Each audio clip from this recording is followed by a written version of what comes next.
Or good morning, everyone. Welcome to Transparency and Ethic. We just had a little house cleaning to do here when one committee is a little late. It's getting everything set up, so we're ready to go now. So first of all, good morning. And do we have any bill introductions from the audience today? Okay, seeing none, we'll move on. We have a busy day. We'll get everyone in here, but our first conferee, we have an update from the Kansas Governmental Ethics Commission, and Mark Scoldland, Executive Director, is here to speak to us. Good morning, Mark. Good morning. Thank you, Madam Chairperson and members of the committee. I always appreciate the opportunity to be over here and get to talk about the work of the Ethics Commission, and I really appreciate that opportunity. I talk a little loudly. I will do my best to not have microphone feedback. Apologies to people listening online or on WebEx. So today I'm going to go over the annual report, which just itemizes and goes over some of the activities of the Ethics Commission in 2020. A note, 2020 is, we talk about the things almost always in the space of fiscal years, which means that the last election, there's going to be quite a few stats that will appear in the report that's issued next year, but those stats are not part of this report. So sometimes people look for this report and try to find those campaign finance aggregate statistics. That's next year. So we can always provide them though, however, if anyone ever wants them, and we sometimes do tweet those as well. But today I'm going to start off by starting on page 6 of the annual report.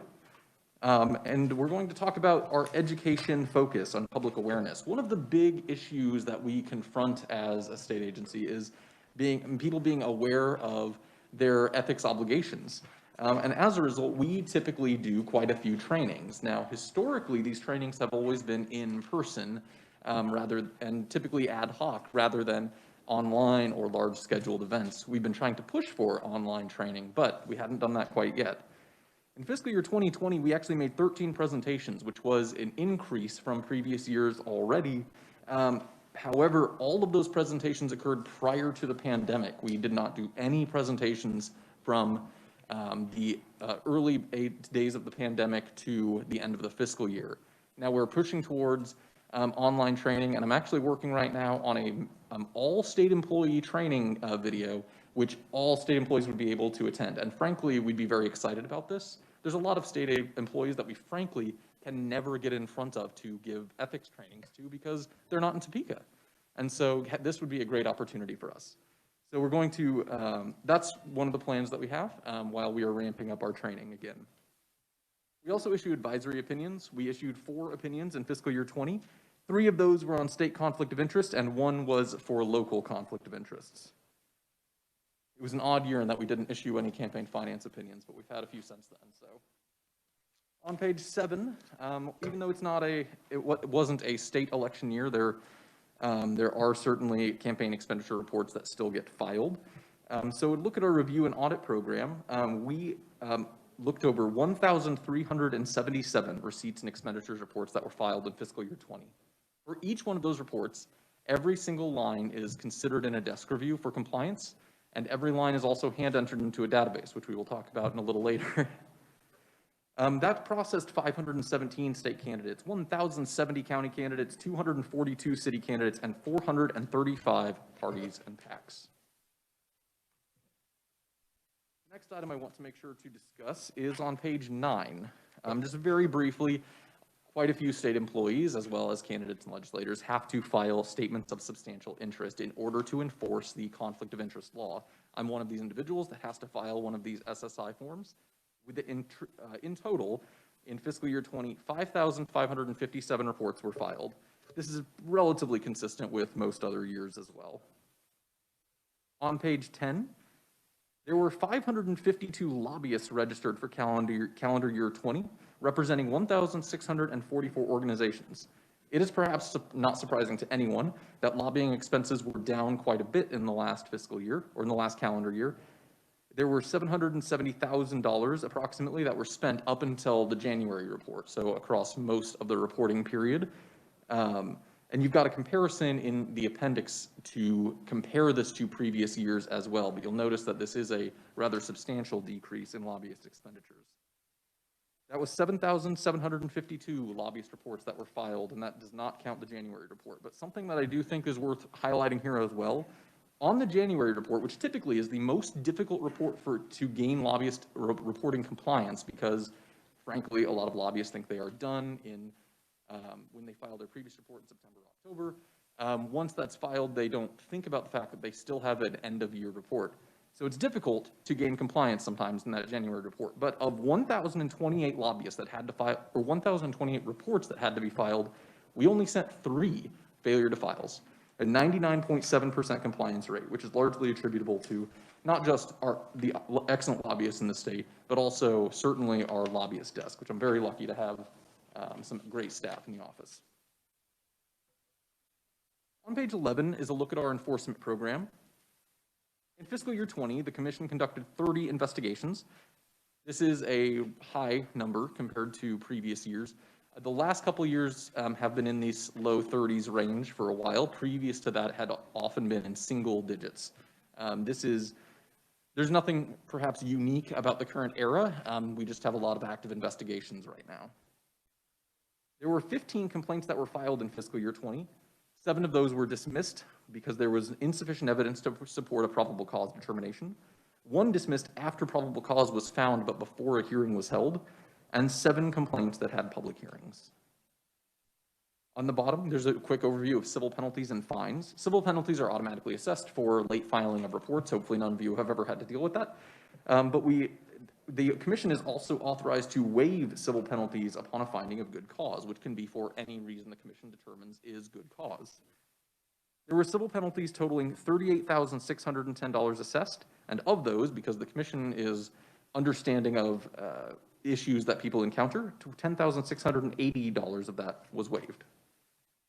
On page 12 discusses the civil fines. We assessed $14,100 of civil fines as a result of 4 civil fine hearings. Half of those were simply failure to file documents timely. Now, on page 13 begins our legislative recommendations, so perhaps now is a good time that I can pause if there are any questions about the work of the Commission before I dive into the legislative recommendations for the 2021 legislature. Thank you, Mark. We have a question here. Senator Dahl. Thank you, Madam Chair, and thank you, Mark, for coming. People who get busted have to pay these fines. Can they pay those fines, or do they pay those fines with their campaign funds, or this comes out? They are permitted to pay fines from their campaign fund. That is correct. Senator Warren. Thank you, Madam Chair. Thank you, Mr. Scoldland, for appearing today. I'm looking at page 3, the current commission members. Did I miss hearing how those are selected, how the commission members are selected, and how long is their term? So each commissioner serves a 2-year term. It's staggered, so 5 of them are appointed in 1 year, 4 in the other. The commissioners are appointed from a variety of areas of state government. 2 are from the governor, 1 the Secretary of State, 1 the Chief Justice, 1 the Attorney General, and then 4 from legislative leadership. 1 Senate Republicans, 1 House Republicans, 1 Senate Democrats, 1 House Democrats. And also no more than 5 members can be from 1 political party. And finally, there's very stringent limitations on prior political activities by those individuals. So for example, if someone is ever a treasurer of a county party, they can never serve as a commissioner. There's quite stringent limitations. And I'll tell you that the commission certainly operates in a strictly nonpartisan fashion. I think that it would be very difficult, I think, for someone to come in, interact with them in any respect, and even know what political party they actually belong to. It's really great to work with them. They take that nonpartisan obligation very, very seriously. Appreciate that they do that, and thank you for the answer. Thank you, Madam Chair. Mark, I have a question. Has the new leadership appointed our colleagues that you know of at this point? Appointments will be due at the end of this month. They will continue to serve until reappointed or replaced. 2 of the 5 individuals who are up for reappointment, I believe, have been reappointed as of today. One of those I know is the paperwork is processing, but I think there are still 2 or 3 outstanding as of today. But the reappointment, this is typically pretty normal often. There's usually one or two that lasts a little bit beyond that January 31st term. Okay, that's interesting. When are the SSI reports due? Is it in April, April 30th? It is for candidates, that's correct. Okay. State employees are June. State employees, June. Very, very good. Any other questions, committee? All right, well, I'm keep sorry, going. Madam Chair? Oh, yes. I'm sorry, Madam Chair, David Haley. I don't know if you can hear me or not. I had one Yes, quick we can. question. I'm Okay. sorry I didn't hear the beginning. I'm just learning WebEx.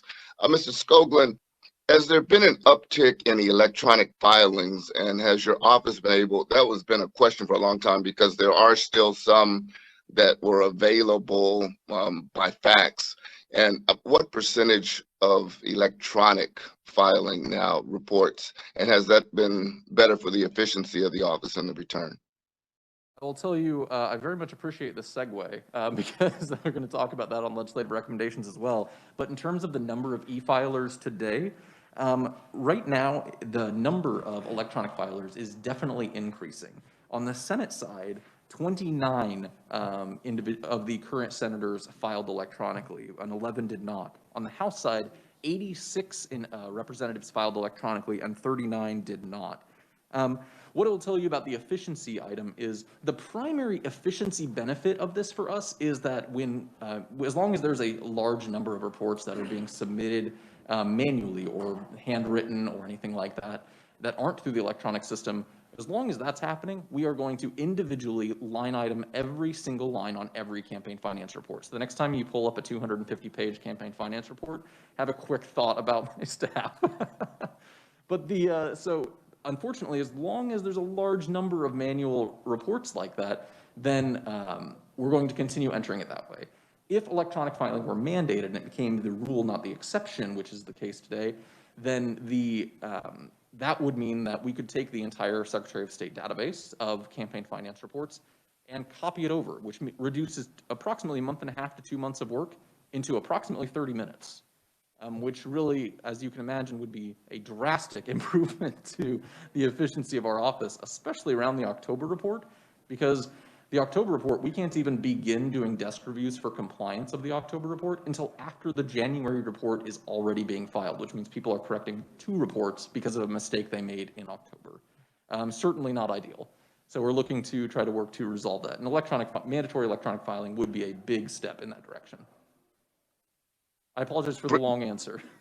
Well, and brief follow-up, please, Madam Chair. And I'm sorry if this is in your printed material. I don't have access to it yet, so if I preempted it or if it's something that you're going to cover in the next part, then let's just skip it. But I am concerned about those who don't have electronic access and how they've reached out to your office to see what they can do. I know at some point you wanted all state candidates to do that, but has there been any pushback? I was probably the lone holdout for a long time, and maybe we can dispense with it and go entirely electronic. I just want to know if there's an isolated example where there is a hardship for those who want to try and continue to file electronically, or not electronically, but by paper. Senator, I certainly appreciate that comment because that is actually something that is very important to me as well. Nobody should be prevented from filing for office because of a technocratic barrier of a requirement to e-file. As a result, the House Elections Committee last year, when they considered this legislation, which they've passed out favorably a few times and have done so again this year, the legislation includes, which we include as part of our recommendations, that a waiver can be granted for good cause. So if someone simply does not have reliable broadband access, all they have to do is contact our office, let us know that that's a problem, and we would grant them the ability to file in any other permissible way. But it would be the exception then, not the rule, which means that we would certainly have a lot more flexibility in that capacity. But I absolutely share that concern and believe that the recent adopters of states who have moved towards e-filing requirements have included either a good cause or an affidavit requirement of some kind to allow people to file even if they don't have reliable internet access. Because I certainly agree with you. Thank you, Mr. Scoldland. Thank you, sir. Thank you, Madam Chair, for the indulgence. Thank you. Well, you go ahead and continue, Mark, through your report. I'll be as brief as I can on the legislative recommendations, noting the time. The electronic filing for state candidates is our #1 recommendation. Those of you who have seen our annual report in the last several years are familiar with this discussion. Currently, this number goes up every year. There are, the number last year, which I haven't updated, is 42 states currently require electronic filing for all state candidates. Kansas is one of the 8 states that remain.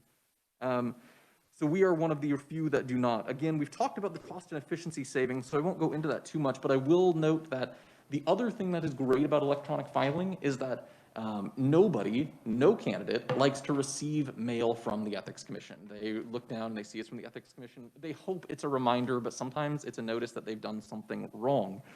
There's a lot of errors and omissions, including some that are very common, that we can catch from an electronic filing system that simply would prevent, we would catch the error before the submission of the report, which means you'd never make the error at all, which resolves a lot of concerns, I think, for candidates as well.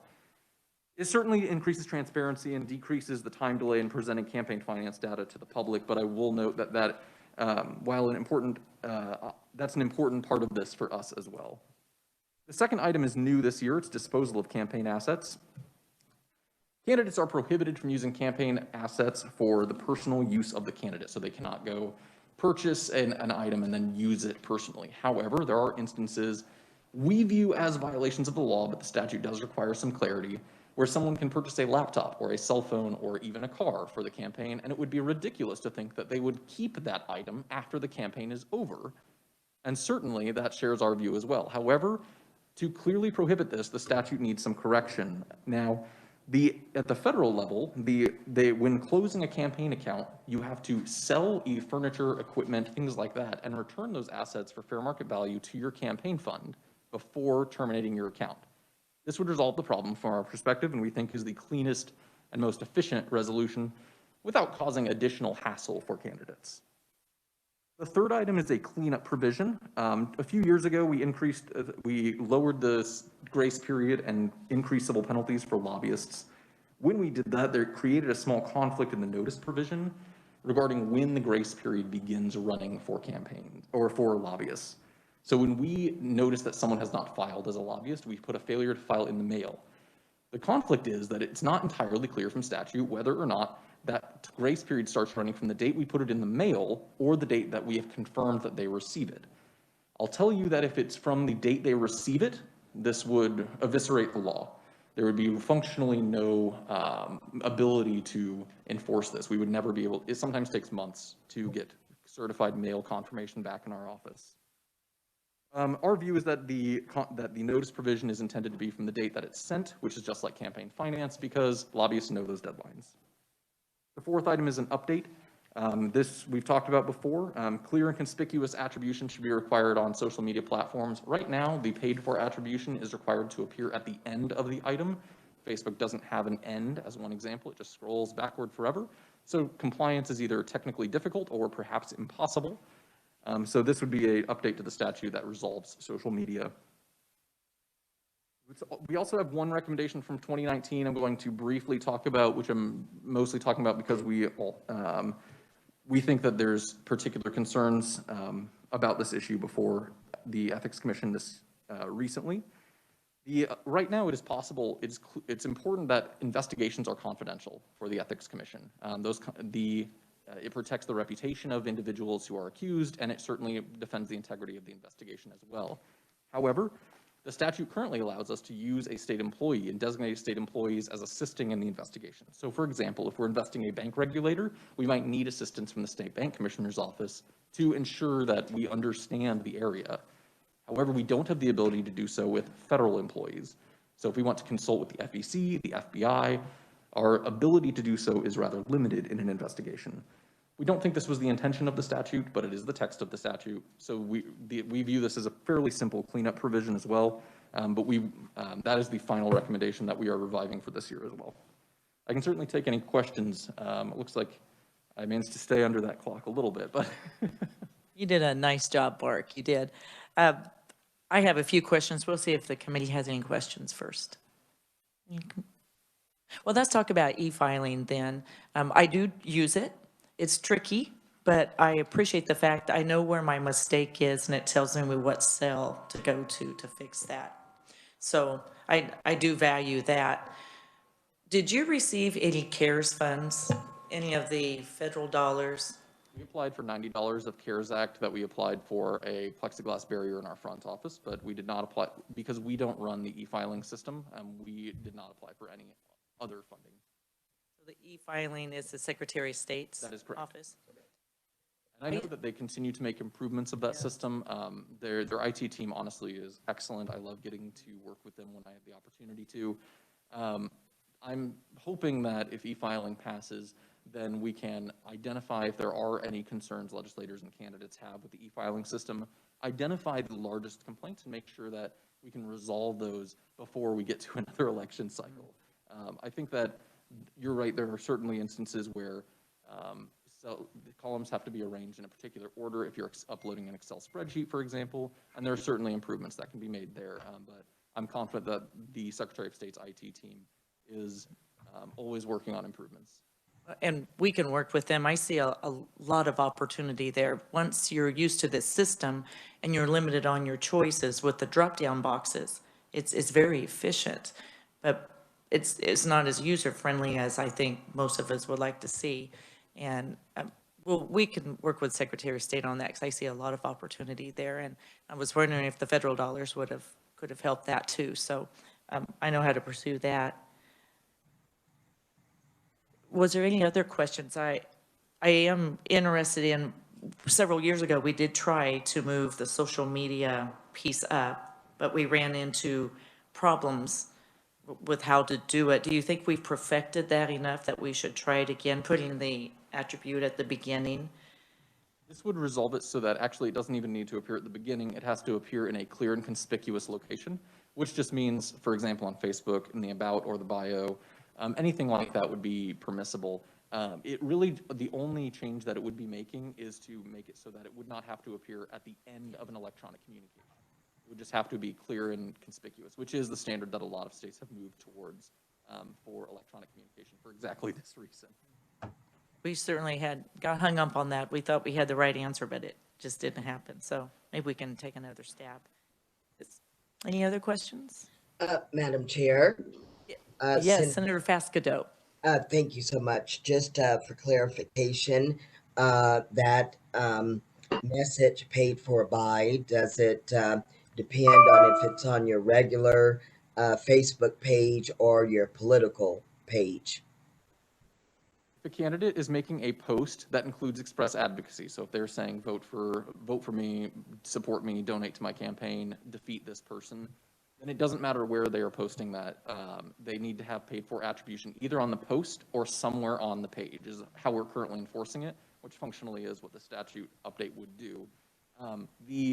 We always allow that to occur. However, it doesn't matter for candidates whether it's on your personal page or a campaign page. This probably was never parsed into law as a separation, largely because, especially a lot of local candidates, they don't have separate pages. They just have their personal page that they use functionally as a campaign page. And distinguishing that difference would be difficult. But that is Twitter is the one exception because there's a written-in exception for Twitter to avoid paid for attribution because of the size limit on messages. Thank you. Well, Mark, I have to tell you, I do enjoy your staff when I call in. They are quick to respond. They know the answer right away. And if any case, they've gotten back to me. So I've appreciated your.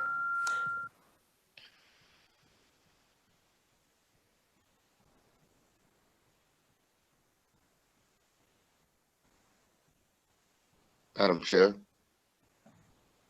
Yes, Senator Haley. Okay, I'm sorry, you faded out a little bit. I don't know if you have Senator Warren's microphone today. My quick question was if there's been a bill introduction to tweak our current law regarding electronic and other property purchased that Mr. Scoldland referenced.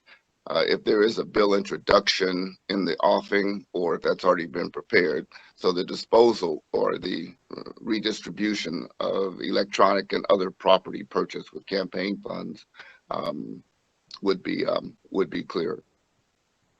First, I'd like to appreciate the comments about my staff. I will certainly pass that on. I'm very lucky to have the staff that I do. In response to the question about the bill introduction regarding disposal of campaign assets, I am not aware of a bill that has been introduced this session on that question. That doesn't mean it is not in process. I'm just unaware of an introduction of that item at this time. Thank you, sir. Thank you, Madam Chair. Well, we could talk to you all day, Mark, but we have one more bill to do. And thank you for coming over. And if we have another topic we'd like to discuss, you come back in and visit with us. Thank Okay. you very much. I appreciate the opportunity to be here as always. Thank you, Mark.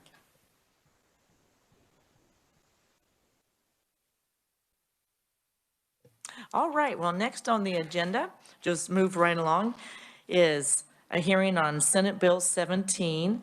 And Jason, did you have an update on the bill for us? Yes, Madam Chair, members of the committee, you should have received a memo from our office summarizing Senate Bill 17. This bill would amend the Open Records Act regarding charges that a public agency may charge for production of records that they produce pursuant to an open records request. Generally, public agencies can charge a reasonable fee for providing access to or the copies of those documents. The conflict arises when the requesting entity is Legislative Post Audit, because we have a statute under the Legislative Post Audit Act that authorizes state agencies to cooperate and provide those documents upon request by LPA. And so Senate Bill 17 would amend the Open Records Act simply to clarify that these requests by LPA are not, in fact, open records requests, but are made pursuant to the Legislative Post Audit Act, and therefore no charges can be assessed to LPA for production of those documents. The bill would go into effect on July 1st of this year if it was enacted, and I'd be happy to answer any questions of the committee. Any questions for Jason? Okay, thank you, Jason. So we have our first proponent, Justin Stowe, Legislative Post Auditor. So welcome to the committee, Justin. Thank you, Madam Chair, members of the committee. So Jason did a perfect job explaining this bill. It is very narrowly constructed to try to resolve a very specific issue for our office, which is because we have statutory authority under the Post Audit Act, we make requests of agencies all the time for not only public information, which is covered by the Kansas Open Records Act, but also confidential information to do our job. When we do that, they sometimes confuse us with other public agencies and say, hey, we should be able to charge you for a fee if we have an extensive amount of staff time that it requires to put that information together. And our point is, no, that's not true. You're being audited. You are a state government or local government who receive taxpayer funding, and we have the statutory authority to do that work. So that's all this bill is intended to do. It just essentially tries to make sure that the Kansas Open Records Act is consistent with the Post Audit Act. So that is the point. We've contacted 19 other state audit offices. We actually sent out a question through our National Association of State Auditors, Comptrollers, and Treasurers to find out what their policy stance is. They are unanimous. They, like us, do not pay for this type of information. We feel like it is inherent in the process, the oversight process, that if you are a state or local government subject to audit, that you need to cooperate with the auditors on your own time and expense. I will remind the legislature, you've already paid for the audit through our appropriation, which is already a little unusual. Many businesses have to pay the auditors to come in and do the work.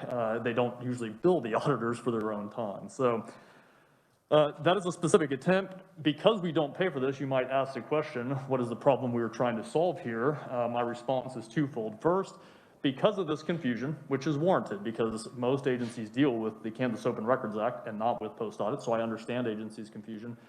We've always been able to work it out historically with agencies, but it takes a lot of time and effort, and we work through their legal counsel, and we have to educate them who we are. And by the time we get done, it's very frustrating because we all feel like, well, this is a big waste of time because we, you know, this should be pretty clear, but it's not because there's just a little, I think, unintentional overlap. The second issue, which is maybe even a greater concern for me, is that this could end up creating a barrier for us to do the work that you requested us to do. So, for example, very recently, we were asked to do an audit on association fees and dues. That actually ties in a little bit to what Mark was talking about. We surveyed thousands of state and local and small governments. We do not have the time and resources to explain to those thousands of governments that we have access to this without paying, and they would have I had no expectation of them that they'd have any idea who we are, and they did not.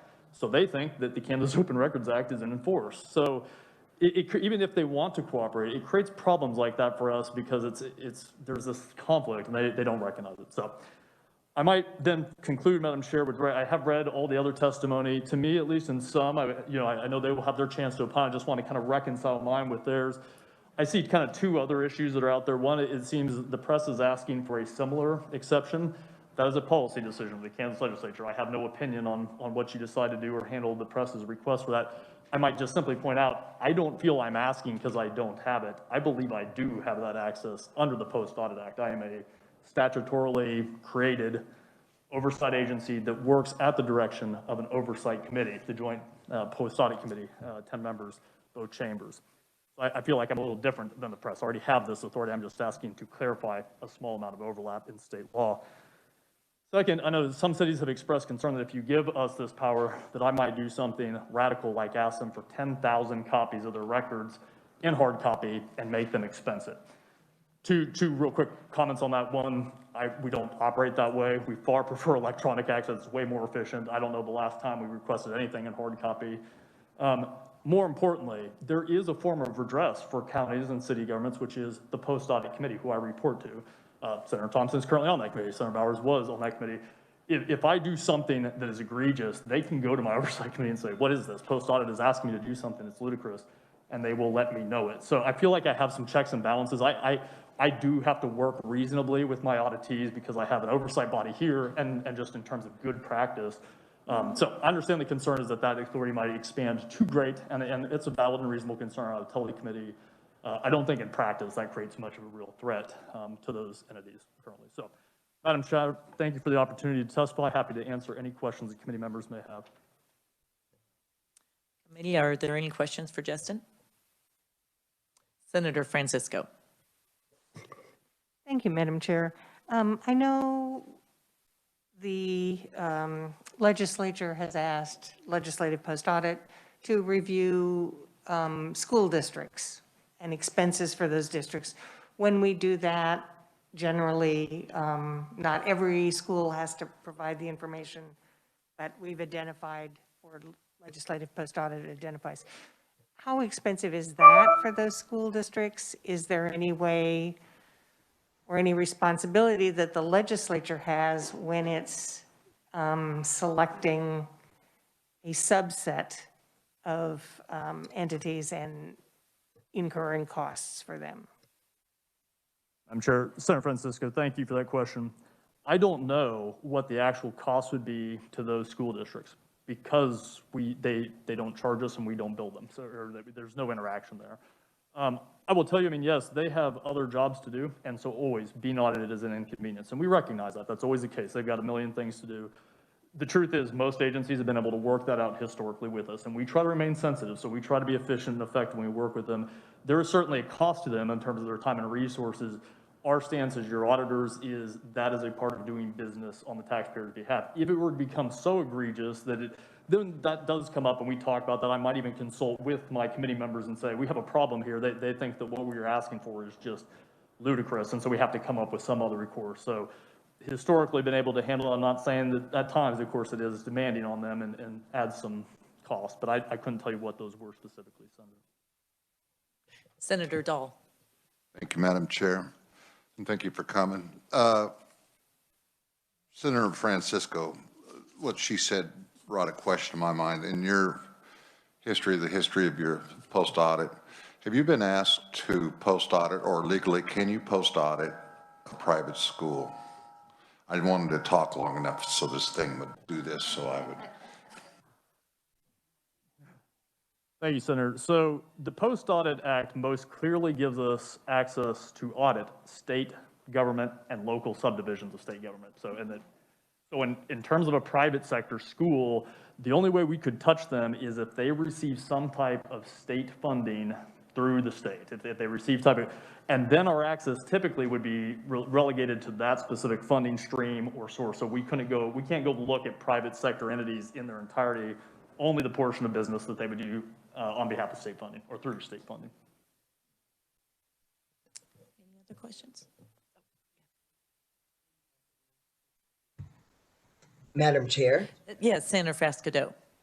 Yes, thank you. So the fee that you're asking to in this bill to not pay, is that a standard fee that you would pay, or historically, what is the fees that you've paid? Madam Chair, Senator Falscato, thank you for that question. So the fee structure that is in CORA, as I understand, I'm not a subject matter expert on CORA, so perhaps the revisers, if you need technical details, I can give you a big picture view. It's essentially if it takes a significant amount of staff time and effort, or the amount of copies become voluminous, agencies have the option of telling the public or the public agency, this is becoming a real burden and I'm going to charge you for the paper, the ink, my staff's time to compile it. So that's kind of what CORA allows. Again, we don't pay that as a matter of policy because we feel like you're under audit and that information to us, we are not a public agency asking for that. I would clarify that this bill makes it clear we only get to waive that fee when we are asking for information in the process of an audit. If I go ask another state agency, Mr. Scoldland, for example, hey, Mark, I would like to see some of this information just for my own edification, then of course I am subject to CORA and I will pay those fees. If I'm just asking for information and I'm going to put a big request on them, then like any other agency, I have to pay it. But we're talking about once the legislature has already given me the audit authority to go look into a concern. Don't see any other questions. Just in a nutshell, can you tell the committee how many audits you do a year, the process, just real quick, so they, I think it's a fascinating process and you don't waste time. There's no doubt about that. So I can see why you like electronic filings or electronic information sent to you. So just give us just a real quick brief. And the history of the post audit, we used to have a post auditor in the state of Kansas and how the committee was formed. Yeah, so years and years ago, we had an elected state auditor, I think maybe in the 80s at some point. That came under the purview of the legislature. So for as long as I've been at post audit 14 years now, they've always been appointed by the post audit committee. So that committee directs our work in terms of what audits we are going to do. Once they assign us that work, we give them the answer that we give all you, which is the truth as best as we can tell it. And so that's, whether it's convenient or not, that's our goal, is just to tell you exactly what we think is happening out there. Sometimes that's popular, sometimes it's not. Obviously, that's audit. So in any given year, we do about 8 to 10 IT security audits. So that's some work that we do that's not very public work. If you've been on like JCIT or Kansas Security, you'll hear about these audits. Post audit obviously hears about this. That's us essentially checking the security controls of state agencies, much like you hear about in the private sector, making sure we are not susceptible to data breaches. So we do 8 to 10 of those a year. We do about 10 to 12 performance audits. So those are the boutique concerns that you bring to us and that we put in front of our committee. They cover any and everything in state government, K-12 education, corrections, juvenile justice reform, all those. And then we typically do a handful of limited scope audits as well. Those are much smaller, more narrow audits. And then just a couple of tax evaluations that we've started to do per a new addition to our statute. So. It's a very fascinating committee, and it moves fast also. So thank you for doing that for us. We appreciate your work too, Justin. So thank you, Madam Chair. All right. So do we have any other opponents here who'd like to testify?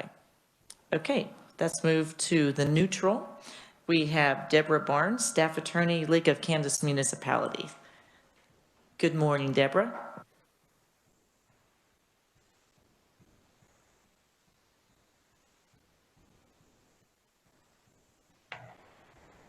Thank you for your help. Good morning, Chairman. I'm Deborah Barnes, a staff attorney at the League of Kansas Municipalities, and thanks for the opportunity to give neutral testimony on Senate Bill 17. As you've heard, this bill would prohibit any public agency from charging a fee to the Legislative Division of Post-Audit for access to or copies of records for the purpose of conducting an official audit.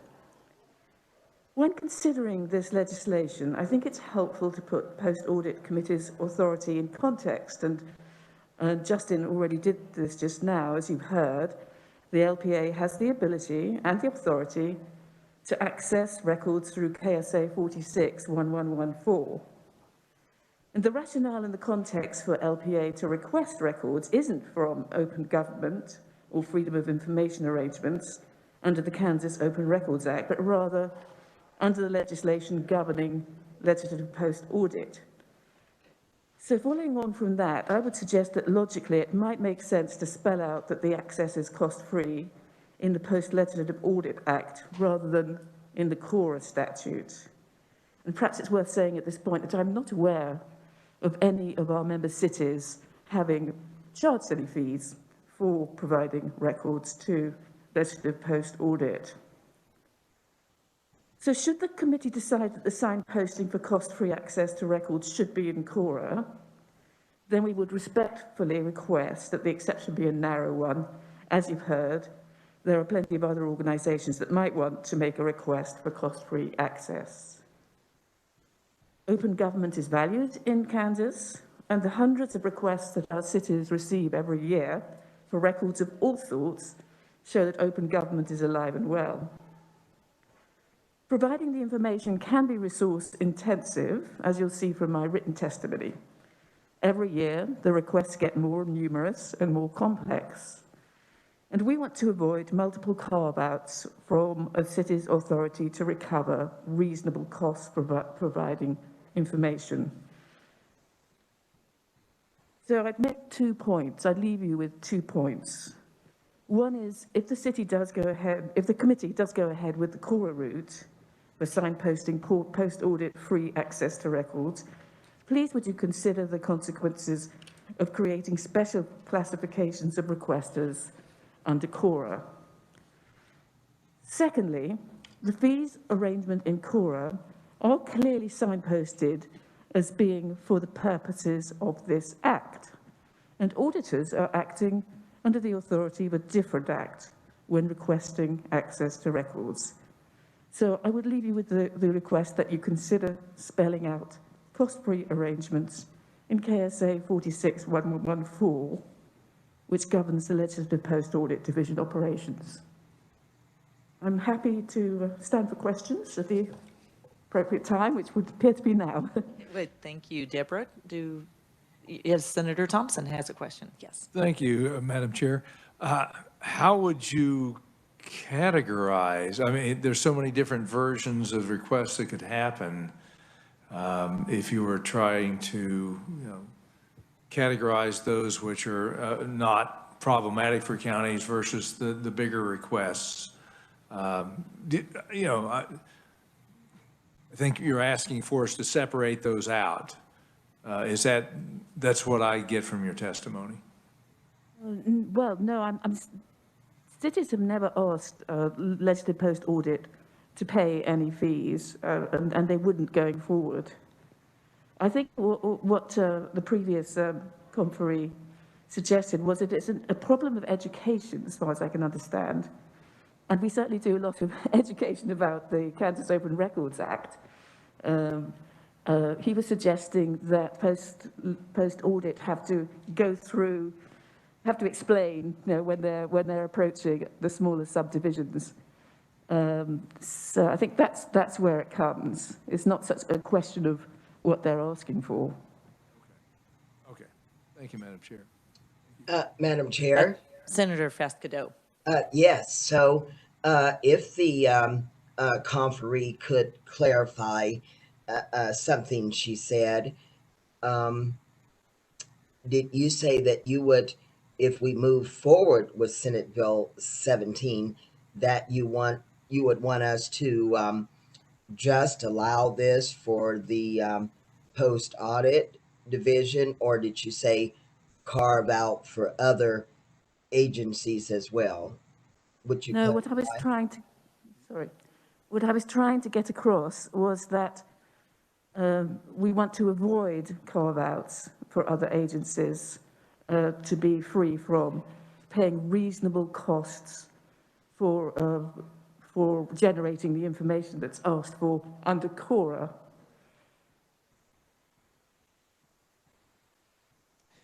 Okay, thank you, Deborah. Any other questions for the league? Okay, thank you for coming. I would point out to the committee, we also have written neutral from Jay Hall, Legislative Policy Director and General Counsel, Kansas Association of Counties, City of Overland Park. And do we have any opponents in the audience? No, we do have written opponent testimony from Doug Arnstant, representing Kansas Press Association, and Allison Mazzezzi, president of the Kansas Association of Broadcasters. So thank you for everyone for coming. We got finished just on time, and Justin for coming in and working with our schedule too. So we'll close the hearing on Senate Bill 17, and I see nothing else before the committee, so we're adjourned.